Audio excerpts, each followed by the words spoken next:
నమస్కారం, నేను మీ doctor Tirunathar, consultant physician, Reddy hospitals. బయట ఎక్కువగా మనకి డ్రంక్ అండ్ డ్రైవ్ జరుగుతూ ఉంది, మనకు తెలిసిన విషయమే. కొంతమంది నేను ఏం ఆల్కహాల్ తీసుకోకుండా కూడా ఆల్కహాల్ బ్రెత్ టెస్ట్లో పాజిటివ్ వస్తుంది, 30, 50, 60 పైన రీడింగ్ చూపిస్తుంది, ట్రాఫిక్లో చలనాలు పడుతున్నాయని అంటుంటారు. అది ఎంతవరకు నిజం, అట్లా పాసిబుల్ ఉందా లేదా అనేది తెలుసుకుందాం ఈరోజు. సో దీన్ని యాక్టివ్ బ్రీవరీ సిండ్రోమ్ అని చెప్తారు. యాక్టివ్ బ్రీవరీ సిండ్రోమ్ అంటే మన కడుపులనే బ్రీవరీ లాగా తయారైపోయి కార్బోహైడ్రేట్ డైట్ తీసుకున్నప్పుడు అది పులిసిపోయి మనకు ఆల్కహాల్ లాగా, ఇథనాల్ లాగా కన్వర్ట్ అవుతుంటుంది.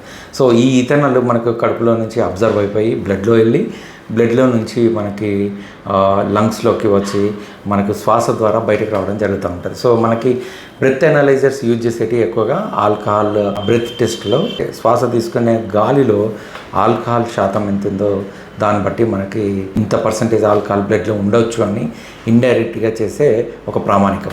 సో మనకి మోటార్ వెహికల్ యాక్ట్ ప్రకారము 30 mg per 100 ml బ్లడ్లో ఆల్కహాల్ ఉన్నా కానీ లేదా 0.03 బ్రెత్ ఆల్కహాల్ కాన్సన్ట్రేషన్ ఉన్నా కూడా అది డ్రైవింగ్కి అనర్హం.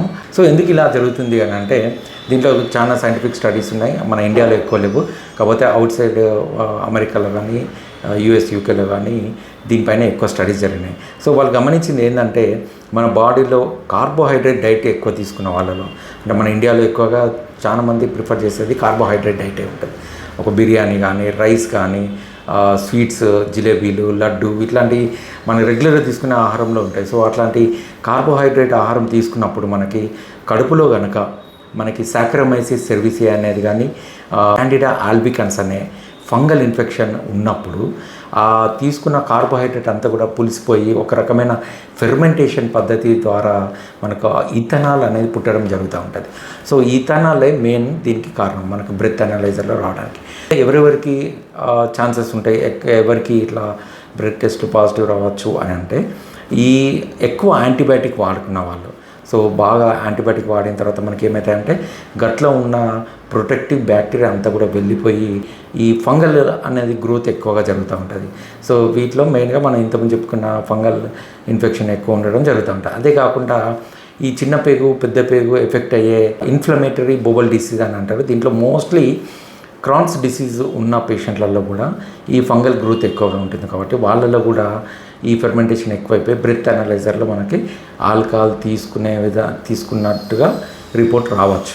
అంతేకాకుండా డయాబెటీస్ ఉన్న వాళ్ళలో కూడా డయాబెటిక్ గ్యాస్ట్రోపారసిస్ ఉంటుంది, వాళ్ళలో కూడా ఈ ఫంగల్ ఇన్ఫెక్షన్ ఉండడం వల్ల జరుగుతుంది. మరి దీనికి ట్రీట్మెంట్ ఏంటి అంటే యాంటీఫంగల్ మందులు వాడటం, ఫ్లూకోనజోల్ కానీ, నిస్టాటిన్ అట్లాంటి డ్రగ్స్ తీసుకోవడము దీనికి మెయిన్ ట్రీట్మెంట్. అంతేకాకుండా కార్బోహైడ్రేట్ డైట్ తక్కువ తీసుకోవడం వల్ల మనకు ఫెర్మెంటేషన్ తక్కువ జరిగి ఈ ఆల్కహాల్ అనేది రాకపోవచ్చు. సో ఒక్కొక్కసారి ఏమైతే అంటే హెవీగా కార్బోహైడ్రేట్ డైట్ తీసుకున్నప్పుడు ఈ ఆల్కహాల్ లెవెల్, ఇథనాల్ లెవెల్ ఎక్కువ పెరిగిపోయి మనకు డ్రింక్ చేసిన వాళ్ళు ఎలా బిహేవ్ చేస్తారో వాళ్ళు కూడా అలా బిహేవ్ చేసే సంబంధం కూడా ఉంటుంది. వాళ్ళు నరకలో తేడా రావడం, మాట తొందర పడడం ఇట్లాంటి సిమ్టమ్స్ కూడా కలగవచ్చు. ఇది కూడా యాక్టివ్ బ్రీవరీ సిండ్రోమ్లో ఒక పార్టే. అంతేకాకుండా ట్రీట్మెంట్లో మనకి యూస్ఫుల్ బ్యాక్టీరియాని ఇవ్వడం, అంటే బైఫిడో బ్యాక్టీరియం అని కానీ యాక్టివ్ బ్యాసిల్లస్ అనే బ్యాక్టీరియా కానీ ఈ బ్యాక్టీరియా సొల్యూషన్ తీసుకుంటే కూడా మనకి యాక్టివ్ బ్రీవరీ సిండ్రోమ్ అనేది తగ్గవచ్చు. ఎవరన్నా యాక్టివ్ బ్రీవరీ సిండ్రోమ్ ఉందని సస్పెక్ట్ చేస్తే, అంటే ఇట్లా ఫ్రీక్వెంట్గా ఆల్కహాల్ తీసుకోకుండా బ్రెత్ అనలైజర్లో ఆల్కహాల్ టెస్ట్ వస్తుంది అంటే వాళ్ళు ఫర్దర్గా టెస్టులు చేసుకొని డయాబెటీస్ ఉంటే డయాబెటీస్ కంట్రోల్ చేసుకోవడము, ఈ క్రాన్స్ డిసీజ్ కానీ ఇన్ఫ్లమేటరీ బోవల్ డిసీజ్ ఉందా అని దానికి సంబంధించిన టెస్టులు కొన్ని చేసుకోవడం చాలా మంచిది. ఓకే, విన్నారు కదా. Thank you for watching.